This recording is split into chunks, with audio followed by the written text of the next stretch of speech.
ఈ ఇష్యూలో gag order ఇవ్వొద్దంటున్నారు Rohatgi. ఇక లడ్డూలో కల్తీ నెయ్యి వాడలేదని ఈవో స్పష్టంగా చెప్పారంటున్నారు జస్టిస్ విశ్వనాథ్. సో ఈ నేపథ్యంలో లార్డ్ అంటే ఇక్కడ పంది మాంసాన్ని, పందికి సంబంధించిన కొవ్వుని, ఆవు కొవ్వుని ఏ రకంగా వినియోగించారని టెస్టిఫై చేశారు. మీ యొక్క అప్రూవల్స్ ఏ రకంగా వచ్చాయి? సో ఇవన్నీ విషయాలపైన ప్రస్తుతం విచారణ కొనసాగింది. మొత్తం మీద స్వతంత్ర దర్యాప్తుకి సుప్రీంకోర్టు పిలుపునిచ్చింది, ఆదేశించింది. స్వతంత్ర దర్యాప్తు ఉండబోతోంది. 5 మెంబర్స్తో కూడినటువంటి ఒక కమిటీ ఉండబోతుంది. దాని ద్వారా స్వతంత్ర దర్యాప్తు చేస్తారు. ఎస్, మరిన్ని అప్డేట్స్ కృష్ణమోహన్ అందిస్తారు. కృష్ణమోహన్, ప్రస్తుతం విచారణ పైన ఎటువంటి ఆదేశాలు అందాయి? సుప్రీంకోర్టు ఏం చెప్పింది?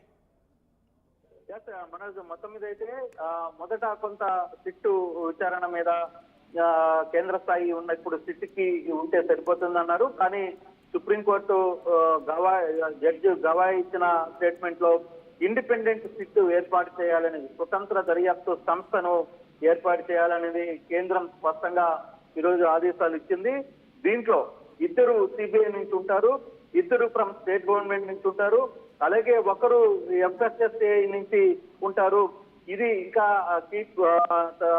ఈ 5 మందితో కలిసిన ఒక స్వతంత్ర దర్యాప్తు బృందం ఏర్పాటుకి, లడ్డూ విచారణ మీద ఏర్పాటు చేయడానికి సూచనప్రాయంగా జస్టిస్ గవాయి ఇచ్చిన తీర్పు కనబడుతుంది. ఇంకా వాదనలు అయితే కొనసాగుతున్నాయి.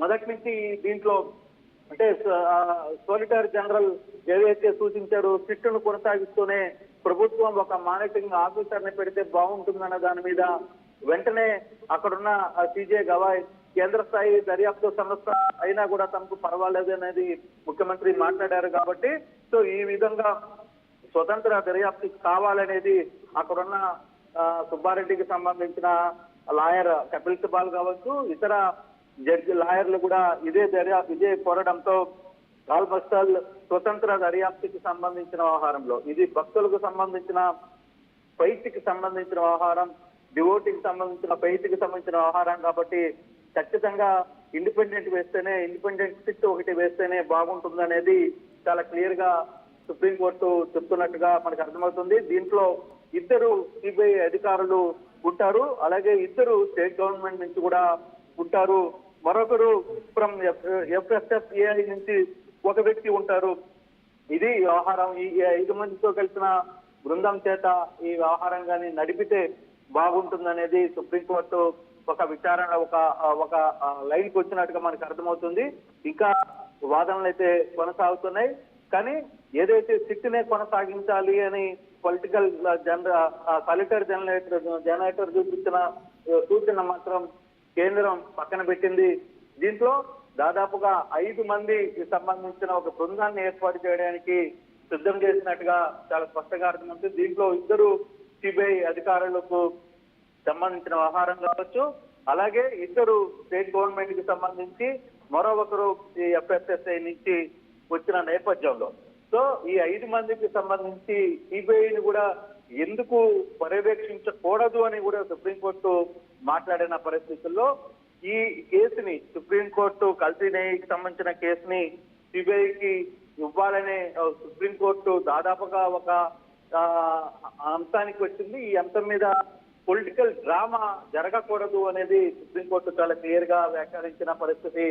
సిబిఐ ఎందుకు వ్యవహారంలో సిబిఐ చేత ఎందుకు దర్యాప్తు చేయించకూడదు అనేది కూడా సుప్రీంకోర్టు ఒక దశలో అభిప్రాయానికి వచ్చినప్పటికీ అదే నేపథ్యంలో 2 సిబిఐ అధికారులు, 2 లోకల్ అంటే ఏపీ గవర్నమెంట్ కి సంబంధించిన అధికారులు, ఒకరు ఈ నివేదికకు సంబంధించిన కల్తీకి సంబంధించిన నిపుణుల బృందాన్ని కలిపి లైన్ లో ఉండండి, మీరు అందుబాటులో ఉండండి. తిరుమల లడ్డు వివాదం పైన పెద్ద ఎత్తున ఆందోళన కలిగించింది. తిరుమల లడ్డూలో గత ప్రభుత్వంలో కల్తీ జరిగింది. దాంట్లో జంతువులకు సంబంధించిన నెయ్యిని వినియోగించి ఈ లడ్డుని తయారు చేస్తారన్నట్టుగా ఏకంగా ముఖ్యమంత్రి చంద్రబాబు చెప్పడం, ఆ తర్వాత NDDBకి సంబంధించినటువంటి ఒక రిపోర్ట్ పెద్ద ఎత్తున సంచలనం మారింది. ఎస్ వాల్యూ కాస్త అది జంతువులకు సంబంధించినటువంటి కొవ్వు వినియోగిస్తేనే ఎస్ వాల్యూ వస్తున్నట్టుగా ఆ యొక్క నివేదికలో అర్థమైంది. తాజాగా గత ప్రభుత్వంలో పనిచేసిన ముఖ్యమంత్రి నుంచి మొదలుకుంటే టీటీడీ చైర్మన్ వరకు అందరూ కూడా రెస్పాండ్ అయ్యారు. మీరు తప్పుదో పట్టించి రాజకీయ కుట్రలో భాగంగా ఈ రకంగా ఆరోపణలు చేస్తున్నట్టు చెప్పారు. ఆ తర్వాత టీటీడీ చైర్మన్గా వివరించినటువంటి వైవి సుబ్బారెడ్డి సుప్రీంకోర్టులో పిటిషన్ దాఖలు చేశారు. ప్రస్తుతం మొన్న విచారణ జరిగింది. ఆ విచారణలో భాగంగా ఏం చేస్తే బాగుంటుంది? సిబిఐ ఎంక్వైరీ ఇవ్వాలనుకుంటున్నారా? గత రాష్ట్ర ప్రభుత్వం ఏర్పాటు చేసి సిట్కే అవకాశం కల్పిస్తారంటూ సెంటర్ని కూడా ఈ క్వశ్చన్ రేస్ చేసింది సుప్రీంకోర్టు. ఈ నేపథ్యంలో విచారణ జరిగింది. ఈ విచారణలో సిద్ధార్థ్ లూత్రా టీటీడీ తరపున, కపిల్ సిబల్ వైవి సుబ్బారెడ్డి తరపున, తర్వాత ప్రస్తుతం ఈ యొక్క కేసు విషయం పైన జస్టిస్ గవాయ్ కేవి విశ్వనాథ్ల యొక్క విచారణ విన్నారు. తదుపరి ఇప్పుడు ఆదేశం జారీ చేశారు. స్వయం ప్రతిపత్తి గల ఒక పూర్తి స్థాయిలో ఈ యొక్క కమిటీ వేశారు. ఆ కమిటీలో ఇద్దరు సిబిఐ నుంచి అధికారులు ఉంటారు, ఇద్దరు రాష్ట్ర ప్రభుత్వం నుంచి అధికారులు ఉంటారు. ఒకరు FSSAI అంటే ఫుడ్ సేఫ్టీ అండ్ అథారిటీకి సంబంధించినటువంటి వారి నుంచి ఒకరు ఉంటారు. సో ఈ 5గురు కమిటీతో కూడినటువంటి స్వయం ప్రతిపత్తి గల ఒక కమిటీ, స్వతంత్ర కమిటీ ఈ యొక్క విచారణ చేపట్టే అవకాశం ఉంది. రాజకీయాలకి తలొగ్గకుండా, ఎట్టి పరిస్థితుల్లో కూడా రాజకీయాలు వెళ్లకుండా అందుకే ఈ కమిటీ ఏర్పాటు చేస్తామంటున్నారు. ఎస్, మరిన్ని అప్డేట్స్ కృష్ణమోహన్ అందిస్తారు. ఎస్ కృష్ణమోహన్, ఈ నిర్ణయం పైన సుప్రీంకోర్టు ఆదేశించినటువంటి ఈ విషయం పైన, స్వతంత్ర కమిటీ ఏర్పాటు పైన ఎటువంటి చర్చ కొనసాగుతోంది? అప్డేట్స్ ఏంటి?